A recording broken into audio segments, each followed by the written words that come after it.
एक छोटे से गांव में बलराम नाम का लकड़हारा अपनी दूसरी पत्नी उर्मिला और दो छोटे बच्चों के साथ रहता था। उसके बेटे का नाम हर्ष और बेटी का नाम अंजू था, जो उसकी पहली पत्नी के बच्चे थे। बलराम दिन भर जंगल में लकड़ी काटता था और फिर शाम को उन्हें बाजार में बेच आता था। लकड़ियों को बेचकर उसे जो थोड़े बहुत पैसे मिलते थे, उन्हीं से उसके घर का गुजारा होता था। जब लकड़हारा सुबह को लकड़ी काटने चला जाता, तो उसकी दूसरी पत्नी दोनों छोटे बच्चों को बहुत परेशान करती थी। एक दिन वो सोचती है, अगर किसी तरह ये दोनों बच्चे यहाँ से चले जाएं तो बड़ा अच्छा होगा। उर्मिला ये सोच ही रही थी कि एकदम लकड़हारा आ जाता है। उर्मिला लकड़हारे से कहती है, पता नहीं तुम्हारे काम को क्या हो गया है। तुम लकड़ी बेचकर जितने पैसे लाते हो, उनमें घर का गुजारा करना भी बहुत मुश्किल है। और अब तो घर में इतना आटा भी नहीं है कि दो आदमी सही से पेट भर कर खा सके। उर्मिला, तुम चिंता मत करो। खुदा ने चाहा तो ये मुश्किल भरे दिन जल्द ही खत्म हो जाएंगे। खुदा करे ऐसा ही हो। मुझे आपसे एक बात करनी है। मैं बहुत दिनों से ये बात सोच रही थी, लेकिन कभी कह नहीं पाई। अरे ऐसी क्या बात है जो तुम इतना सोच रही हो? बताओ ना, क्या बात है? मैं चाहती हूँ आप हर्ष और अंजू को कहीं छोड़ आओ। अगर तुम इन दोनों बच्चों को कहीं छोड़ आओगे तो इन्हें कोई अपने साथ ले जाएगा और ये अपना जीवन खुशी से जिएंगे, वरना हमारे साथ रहकर तो ये भूखे ही मरेंगे। तुम इन्हें किसी जंगल में छोड़ आओ। तुम ये क्या कह रही हो उर्मिला? मैं अपने बच्चों को अपने से अलग कैसे कर सकता हूँ? अरे ये बच्चे बहुत छोटे हैं, मासूम हैं। मैं इन्हें जंगल में कैसे छोड़ सकता हूँ? जंगल के जंगली जानवर इन्हें खा जाएंगे।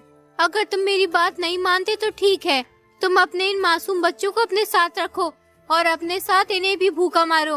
वैसे भी हमारे घर में खाने के लिए कुछ नहीं है और ये बच्चे हमारे साथ रहते हुए भी भूखे मर जाएंगे।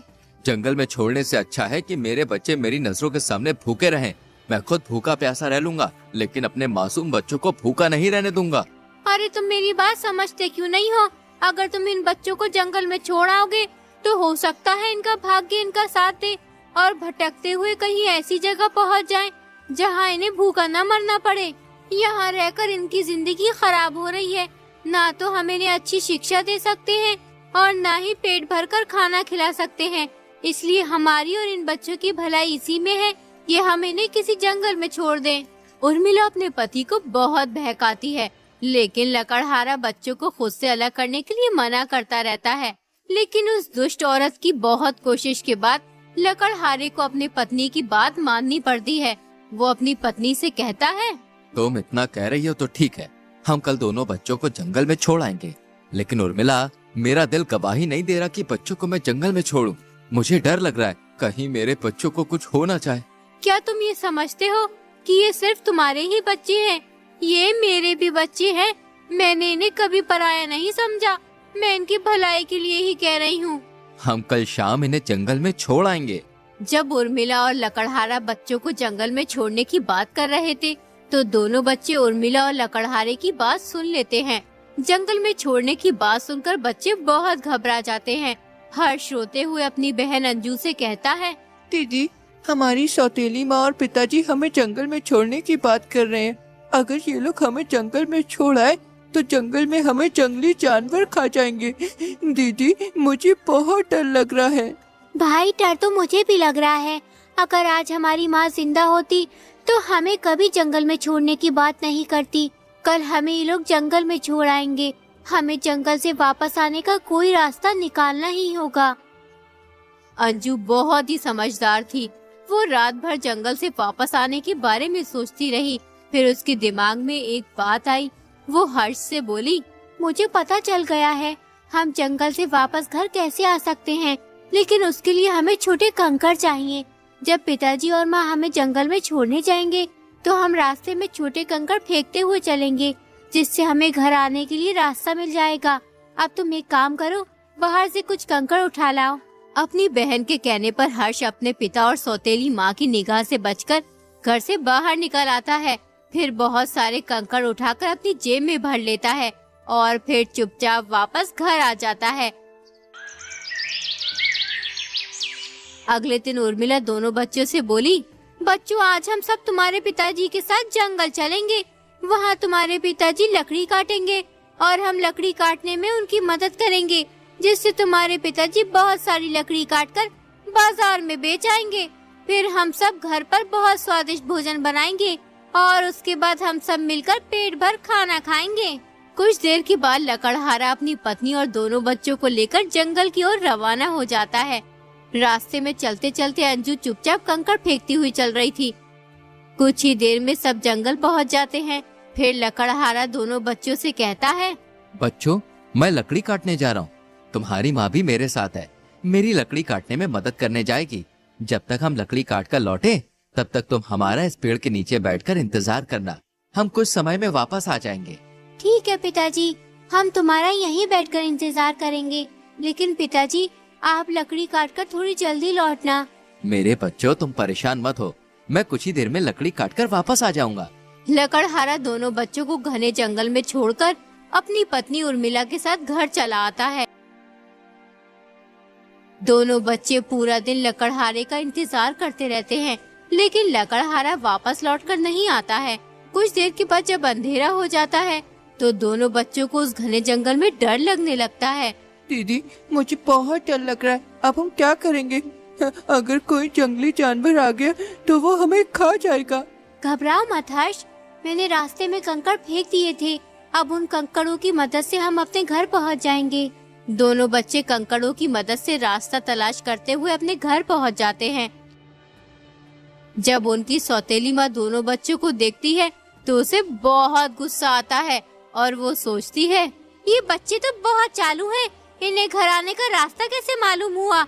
इतनी कोशिशों के बाद मैंने इन्हें घर से निकाला था। पता नहीं ये बदमाश बच्चे उस घने जंगल से कैसे वापस आ गए। इन्होंने मेरी सारी कोशिश नाकाम कर दी। अब मैं इन्हें छोड़ूंगी नहीं। तुम दोनों बहुत शैतान हो गए हो। कहाँ चले गए थे? तुम्हारे पिताजी ने तुम्हें पेड़ के नीचे इंतजार करने के लिए कहा था, लेकिन तुम हमें उस पेड़ के नीचे नहीं मिले। हमने तुम्हें जंगल में बहुत तलाश किया, लेकिन तुम कहीं नहीं मिले। अगर तुम्हें जंगल में कुछ हो गया होता तो लोग यही कहेंगे कि सौतेली माँ ने करवा दिया। लोगों को ये नहीं पता कि ये बच्चे कितने शैतान हैं। इतनी देर तक घर से बाहर रहते हो, तुम्हें किसी चीज का खौफ है या नहीं? उर्मिला बच्चों को डांट ही रही थी कि एकदम लकड़हारा आ जाता है। जैसे ही वो अपने दोनों बच्चों को देखता है, वो उन्हें प्यार से अपने सीने से लगा लेता है और फिर उन्हें खाना खिलाता है। कुछ दिन यूं ही बीत जाते हैं। लकड़हारे की आमदनी बहुत कम हो जाती है, इसलिए उसकी पत्नी उससे फिर जिद करती है कि बच्चों को जंगल में छोड़ दो। लकड़हारा अपनी पत्नी को बहुत मना करता है कि वो अपने बच्चों को कहीं छोड़ने नहीं जाएगा, लेकिन पत्नी के बार बार कहने पर वो बच्चों को दोबारा जंगल में छोड़ने के लिए राजी हो जाता है। अगले दिन लकड़हारा दोबारा अपने बच्चों और पत्नी के साथ जंगल की ओर निकल पड़ता है। इस बार वो जंगल में बच्चों को बहुत अंदर ले गया होता है। फिर वो बच्चों से बोलता है, तुम दोनों यही हमारा इंतजार करना, मैं लकड़ी काट कर ला रहा हूँ। हम कुछ ही देर में वापस आ जाएंगे। लकड़हारा दोनों बच्चों को उस घने जंगल में छोड़कर अपनी पत्नी के साथ घर चला आया। बच्चे काफी देर तक अपने पिता के आने का इंतजार करते रहे। अंत में थककर दोनों बच्चे उसी जंगल में सो जाते हैं।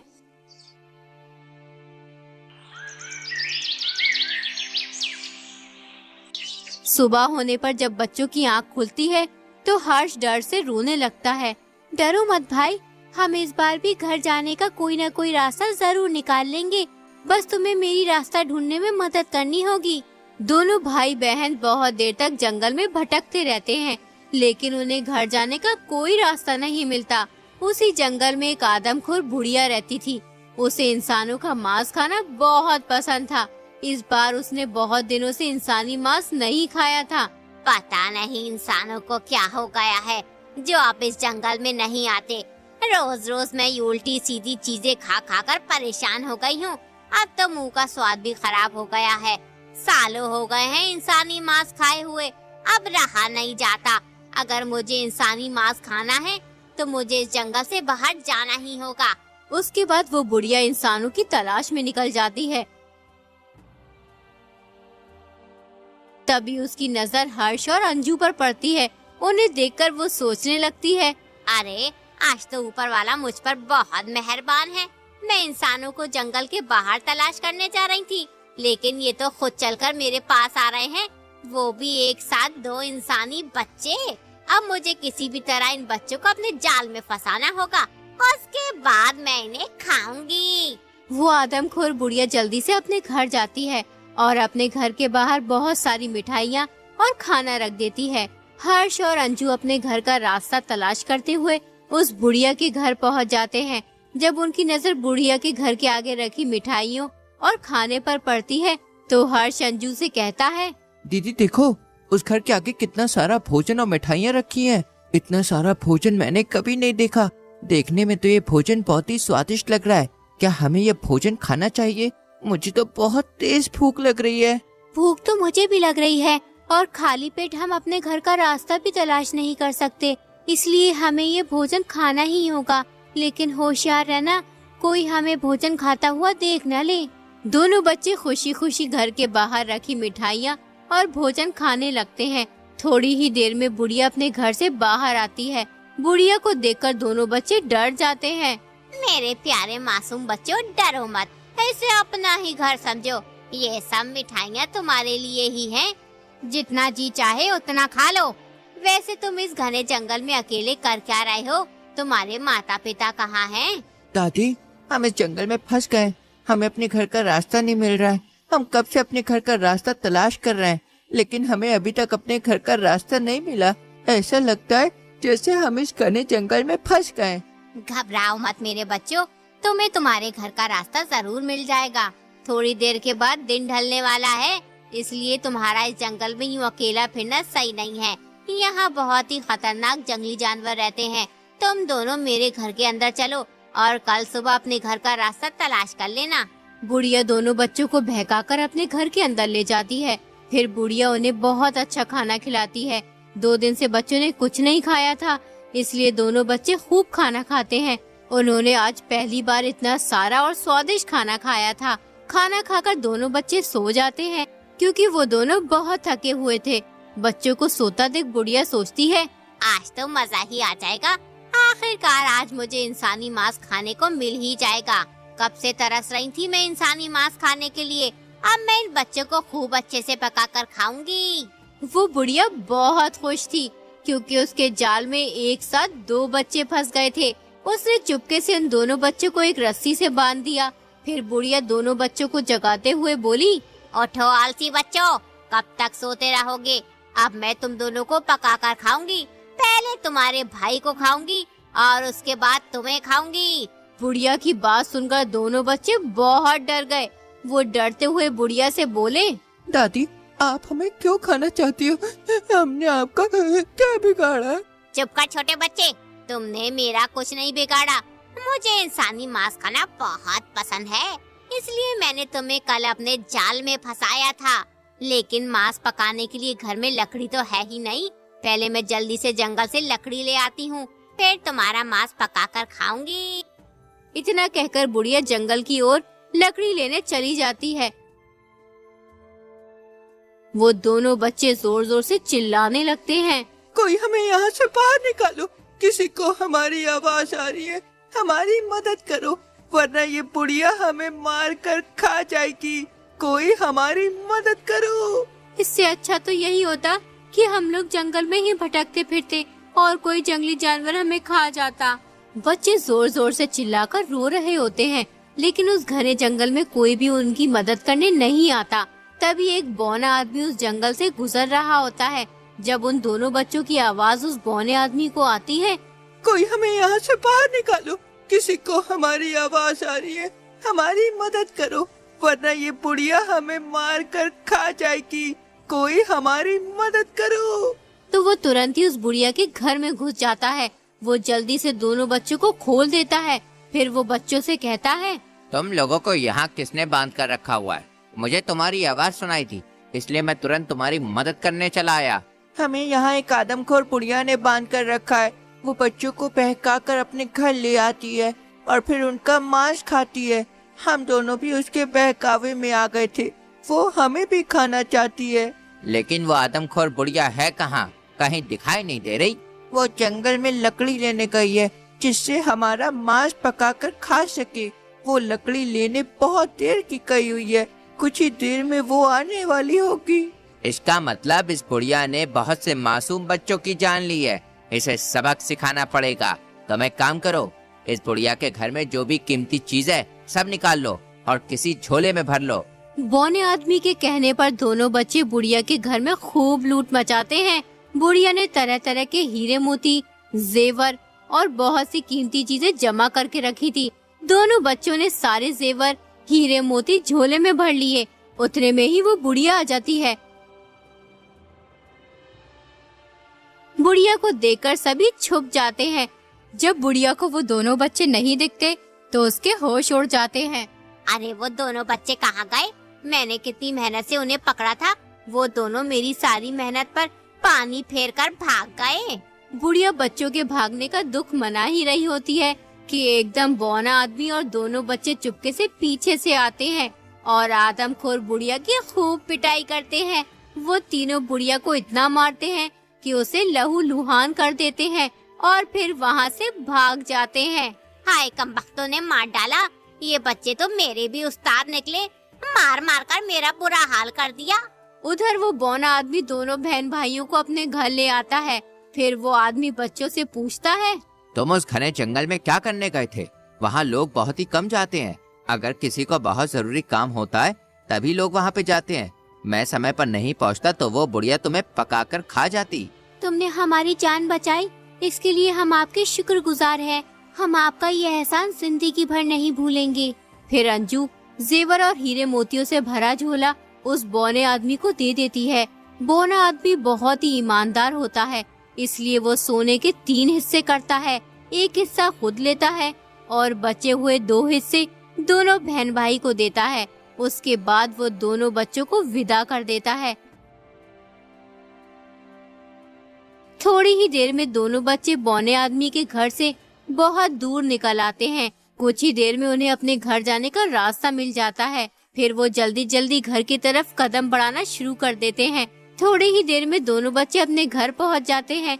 घर पहुंचकर उन्होंने देखा कि उनका पिता एक कोने में बैठकर रो रहा होता है और बहुत दुखी दिखाई देता है।